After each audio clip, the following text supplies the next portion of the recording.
Flashback to the war's final phase, when London felt the first terrifying impact of the V-2. Later, Nazi defeat brought to these secret German film records made during the final development of Hitler's last secret weapon. Facing unknown dangers, the scientists make their first tryout and everything proceeds according to plan.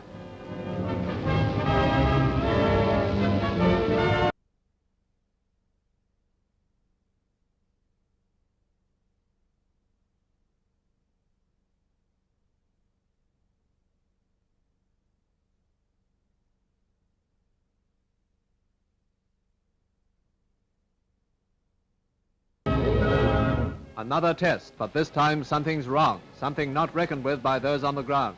The rocket wobbles in midair and then hurtles down with shattering force.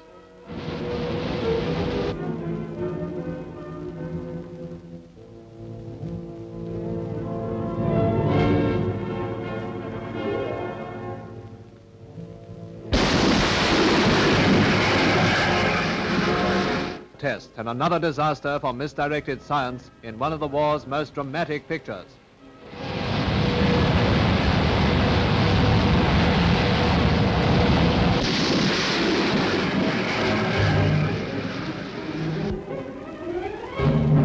Mexico, the V-2 begins its journey.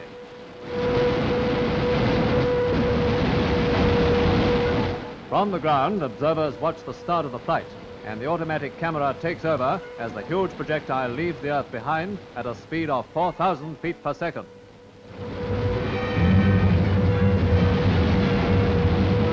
A rocket's eye view of the Earth, spinning before the lens as the camera photographs our planet 65 miles below. 720 miles away is the horizon, and the curvature of the Earth shows up in spectacular fashion in this still picture from the film.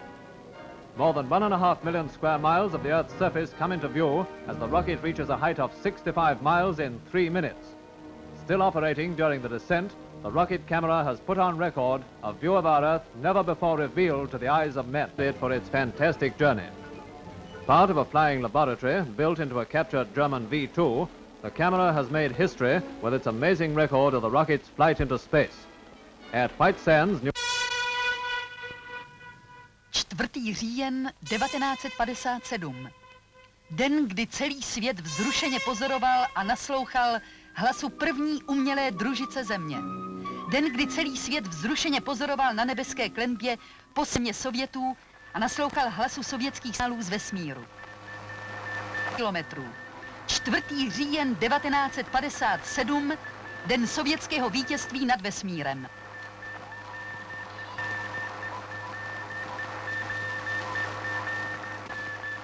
Den, kdy ruské slovo Sputnik si dobilo svět. Promujícího úspěchu sovětské vědy a techniky a už kroužil vesmírem prvýkrát živý tvor Lajka.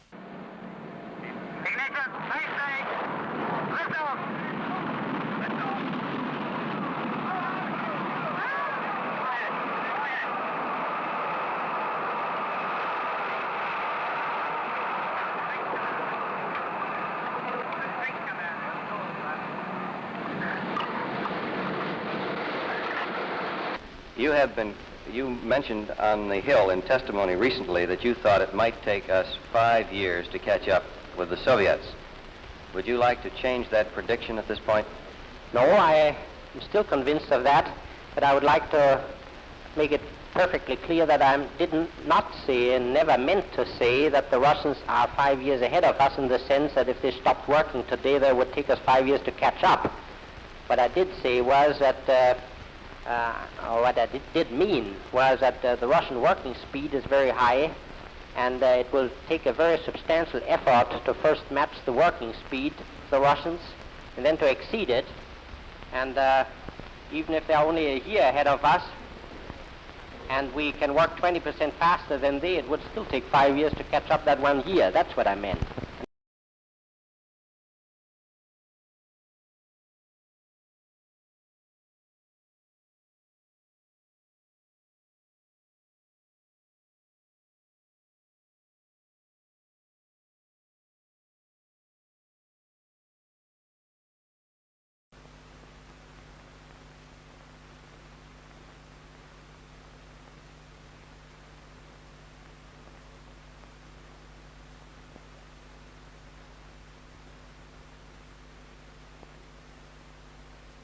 A ještě březen. 5. kosmická loď na cestě kolem Země.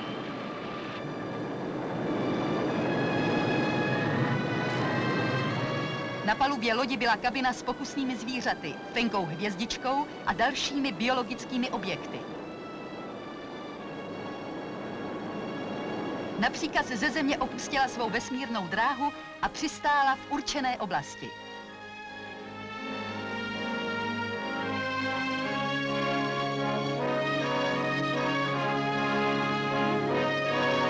Předběžně bylo zjištěno, že pes hvězdička se po letu cítí normálně.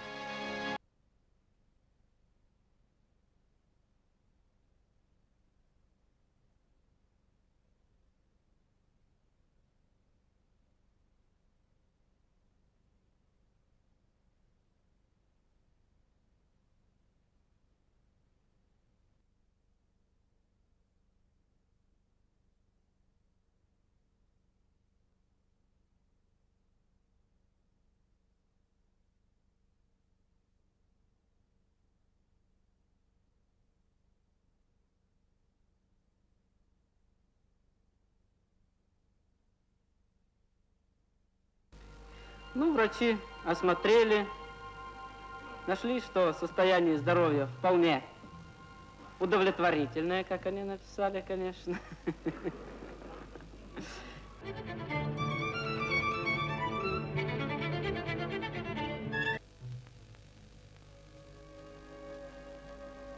Конечно, друзья мои, все товарищи, их много. Все они хотели бы быть первыми. Все они хотели бы полететь в космос первыми. Все они подготовлены не хуже, чем я, а может быть и лучше. Тут не моя вина. Наступил день полета. А метеоритная опасность, существенна ли она? А вибрации? А надежность всех систем корабля?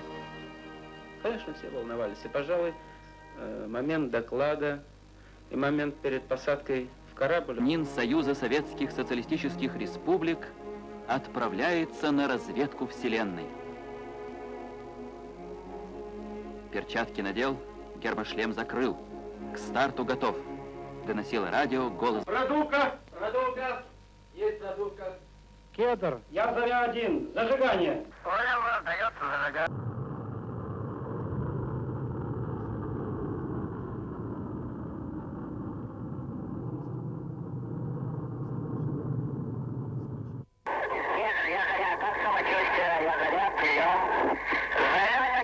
Самочувствие отлично, продолжаю полет. Несколько растет перегрузка, вибрация. Все переношу нормально, самочувствие отличное, настроение бодрое. Как у вас дела? Прием.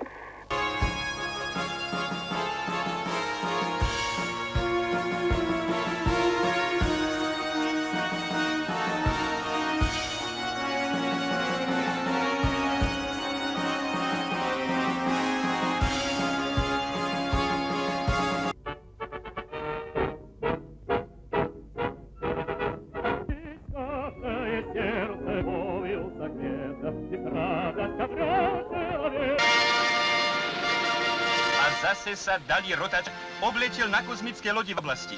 Zpráva, jakou svět ještě neslyšel. Správ vrátil sa z vesmíru domov, aby priniesol svojmu ľudu, nám, všetkým ľuďom na Zemi, bez ohľadu na rasu a národnosť, na farbu pleti, na náboženské vyznanie a spoločenskú príslušnosť, výzvu k ešte väčšiemu úsiliu za trvalý mier na celom svete. Personally, I want to do a lot more space flying. I like it.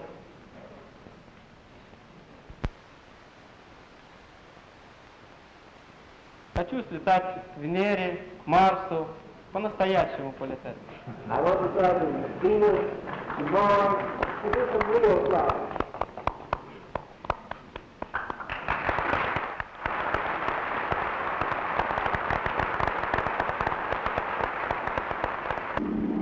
And is making his way to the orange elevator with a wire mesh outside, puts his hand up for a moment. There is some applause from the 120 or so people. He's going up with, I believe, Dr. Douglas and another technician, a spacesuit technician. So, too, we understand, are their families.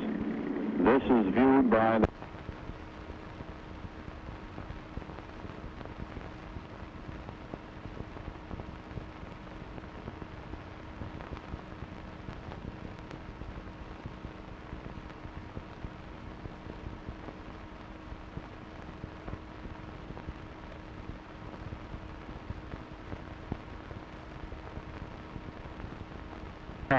9, 8, 7, 6, 5, 4, 3, 2, 1, 0. Ignition.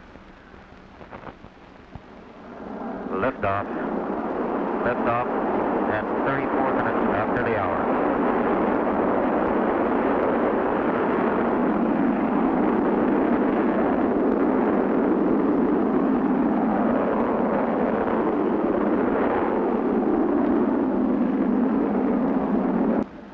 The flight trajectory is still A-OK. The pilot is in good voice communication with Mercury Control.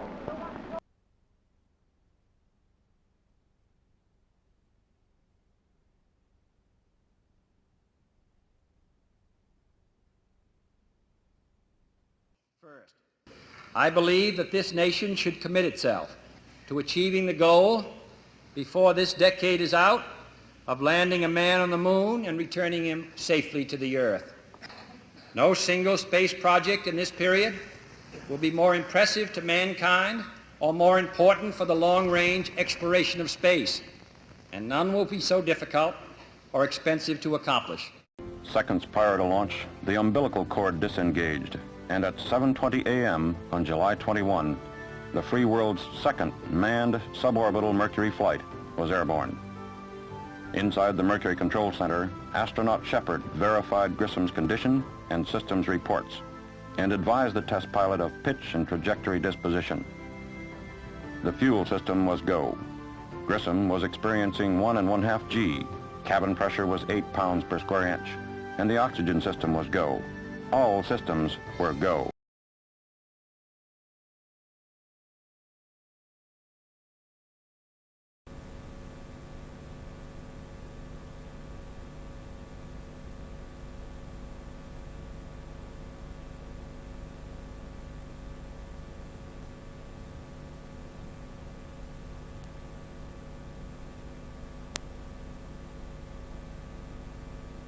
Astronaut John Glenn of New Concord, Ohio. Lieutenant Colonel, United States Marine Corps. Married.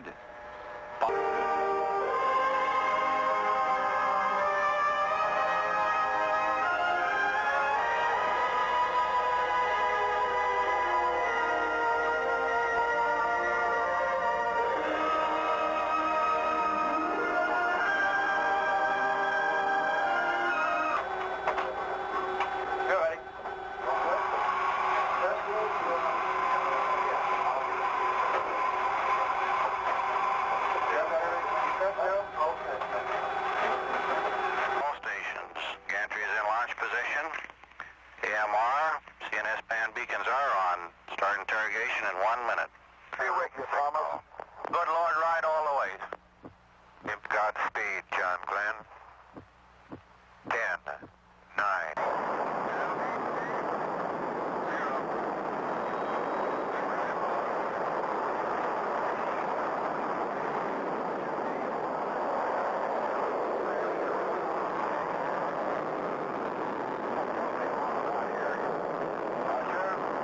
Roger, backup clock is started.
In space, Valentina Tereshkova, now 7.5 hours in orbit and standing the flight well.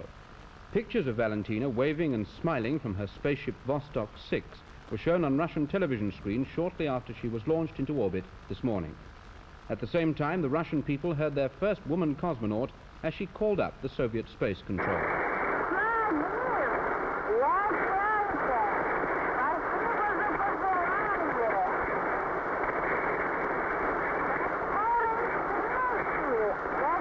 Valentina made her report direct to Mr. Khrushchev, and Mr. Khrushchev answered, calling her affectionately Valya.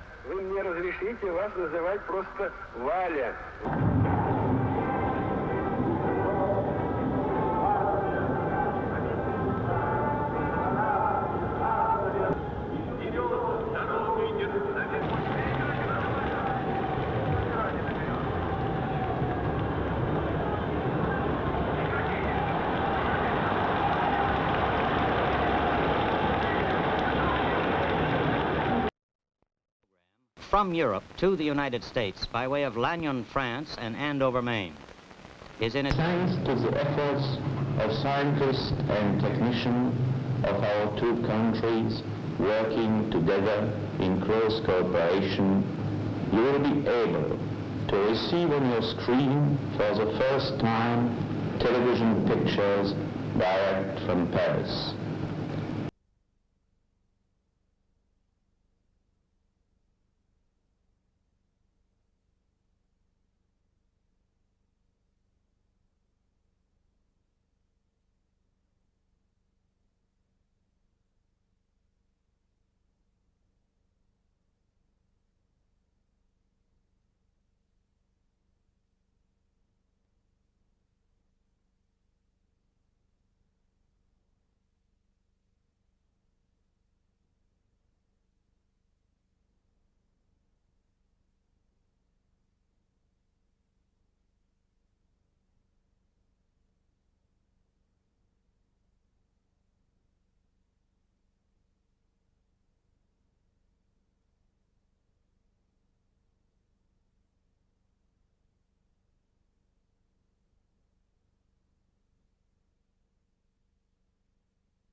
President's car is now turning onto Elm Street, and it will be only a matter of minutes before he arrives at the trademark. I was on Simmons Freeway earlier, and even the freeway was jam-packed with spectators waiting their chance to see the president as he made his way towards the trademark. It appears as though something has happened in the motorcade route. Something, I repeat, has happened in the motorcade route. There's numerous people running up the hill alongside Elm Street, there by the Simmons Freeway. Several police officers.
1, 0.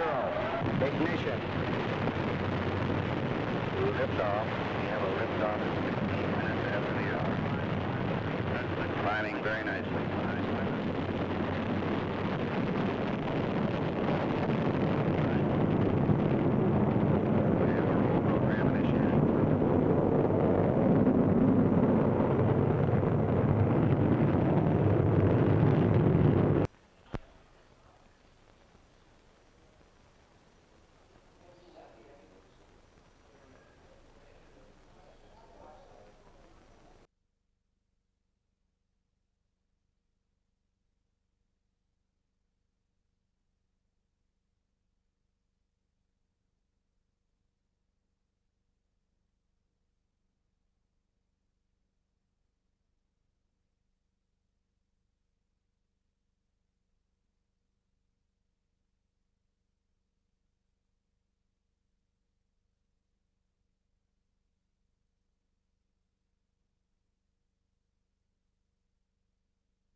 That we did indeed get the first picture with the next from Mars, and this is that picture. As we see it here for the first time, it is obviously in far greater detail than any picture ever made by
This photograph here, which was transmitted just before 5 o'clock this afternoon, is in tremendous detail.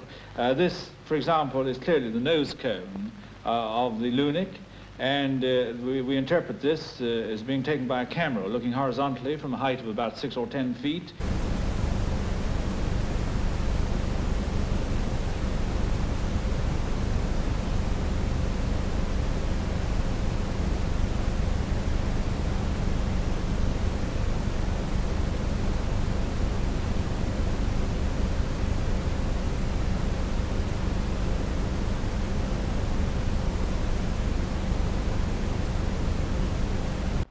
White room surrounding the capsule. The last thing ground crew members heard from the capsule was the shout from one of the astronauts, "Fire in the spacecraft." The crewmen rushed to the spaceship in an attempt to get the hatch open, but heavy smoke drove them back.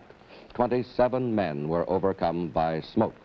The cause of the fire was not immediately learned. A special man panel has been named to investigate. Space officials decline to say if the damaged space capsule can be saved, but many observers agree that the damage appears beyond repair. The inside of the spaceship was gutted. Couches where the astronauts worked were destroyed.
To leave the Earth behind. The astronauts will approach the moon 3 days after liftoff on the day before Christmas. Then they'll slow down. The trip back is expected to take a little more than 2 days.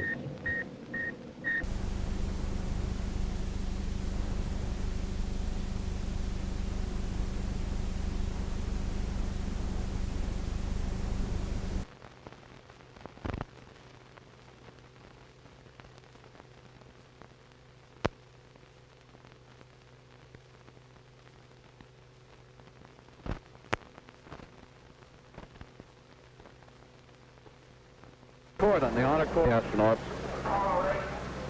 Here comes astronaut Foreman and Lovell and Anders standing on the steps, and a great cheer goes up from the sailors out here on the flight deck. All of them looking in very good condition, needing a shave, of course, shaking hands with Ben James. There's Captain Lovell shaking hands with Ben James, walking slowly down the red carpet, accompanied by John Stonecipher and Ben James, the three astronauts. Lovell, senior NASA, is shaved. All three salute. Captain